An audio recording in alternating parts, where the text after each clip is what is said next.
to my channel. So today we're doing the most requested video in the world. Okay, it's not the most requested video in the world, but I think that you guys will like this video. Based on questions I get asked, I think you guys will like this video. I'm going to be talking to you guys about how I lost the weight that I lost and just kind of like give you guys some tips and tricks. Bit about me: I did a bikini competition last year, and before that competition I was quite heavy. I ended up losing 15 kilos, but before, you know, that weight gaining period, before my comp, I did go through like probably 2 years of just yo-yo dieting and never really making any real progress. So I just want to talk to you guys kind of how I've got to where I am, which in my opinion is a very sustainable and happy place with food and within myself.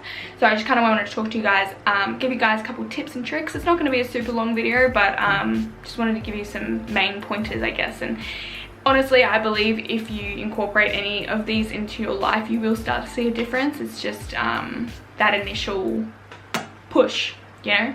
So let's get straight into it. So the first thing I would say, the biggest thing I would say, I mean, I talk about this in every video I feel lately, every post, but flexible dieting will change your life. Doing flexible dieting, or if it fits your macros, is a way to like really be able to eat anything you want to eat, but just fit it in your macros. And it's amazing. I mean, I don't really know what else to say apart from, doesn't that sound great? Like, fantastic. I wish I did it sooner. This is the most important thing though regarding food, is just being in a caloric deficit, and not a huge caloric deficit. So you don't want to be eating 900 calories, because the truth is, will you lose weight? Yes. Will you keep the weight off? Probably not. Unfortunately, when people take that approach, they end up ruining their relationship with food and just not creating anything that is sustainable. Honestly, that's, in my opinion, this is all in my opinion, and I've been there, trust me. Honestly, in my opinion, the best thing to do is go find yourself a coach, go find yourself a trainer, someone who has some knowledge, even if it's a family friend, anyone. Get some base macros. Find out some base calories, base macros, but all you need to be doing is be in a caloric deficit and you will lose weight. This does not mean be in a caloric deficit Monday, Tuesday, Wednesday, and then for the rest of the week just pig out completely. Not really how it works. It needs to be an everyday thing or a 6-day thing. You can have one day where you go over your calories, that's fine. A lot of people saying, but it's hard, I'm hungry, blah, blah, blah. You shouldn't be ravenous. You shouldn't be to the point where you want to cry. You shouldn't be how I felt in my peak week, where you are just starving. That should not be your everyday reality. But if you are experiencing a little bit of hunger, it is completely normal, as you are dropping your calories from what you were previously having. So that's completely normal. Some people find it really, really hard. I know I did find it hard to listen to your own body. I have a huge appetite. So for myself, it was hard to find what calories or macros I should be having, and that's where my coach came into play, and he really helped me out with that. I've just now started up with a new trainer, Lana. It's Abs by Lana, and I'm really excited getting started on that on Monday. So I'm really excited to see where that takes me. But if you do find that you need a little bit of guidance, investing in a coach or a trainer is honestly one of the best things you can do, and so worth every single cent. The next thing I would say is having a goal. This is just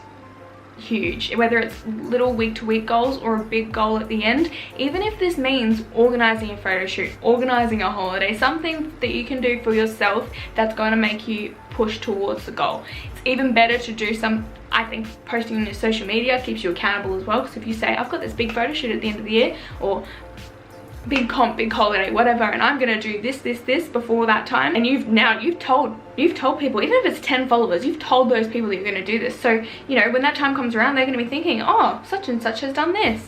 They might even check in with you, and if you haven't done it,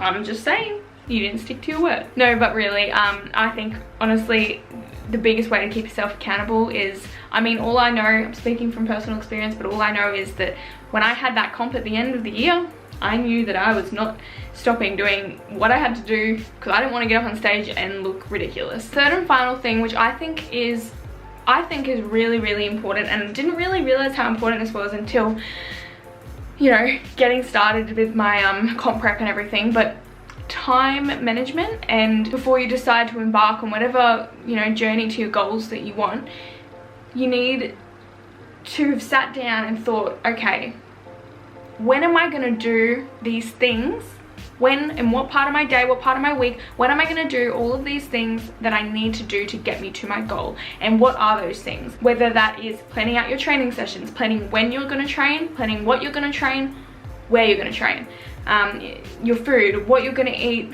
when you're going to eat, how much you're going to eat.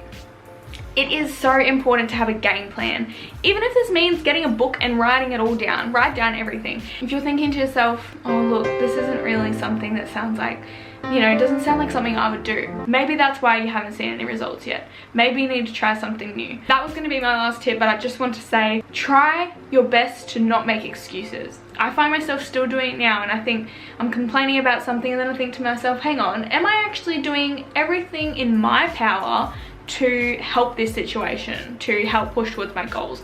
And if the answer is no, which it usually is, then you need to make some changes. I hear so many people and have so many people tell me that they've just been doing something for, you know, months, and it's just not working, and they can't do this, and they don't have time, and they don't have money. But at the end of the day, it all comes down to you and how much you really want it. I always tell myself, do something now that your future self will thank you for, because I mean, even just signing up for this new program with Abs by Lana. Could I do this on my own? I probably could. I probably could keep going. I could probably figure out some macros. I probably still see some results, but I don't want to just be average. I want to see real results, and I want to gain knowledge. I want to gain structure. I want to, you know, I want more out of this all. I always think of the pros and cons. Write a pros and cons list, and went to write the pros and cons list for the Abs by Lana program, or coaching, training. You know, went through the pros, then came to the cons, and I thought, I can't think of a single thing. Apart from it like costing money, I couldn't think of a reason not to do it. But yeah guys, if you do have other questions, make sure you leave them in the comments down below, or if you don't feel comfortable commenting there, make sure you shoot me through a message. I'm always happy to give you guys any advice based off my own experience. But I hope you guys did enjoy this video. Make sure you give it a thumbs up if you did enjoy, and don't forget to subscribe so you never miss an upload. I've got some really exciting content coming for you guys. I really hope you enjoyed this video, and I'll see you all in my next one. Bye.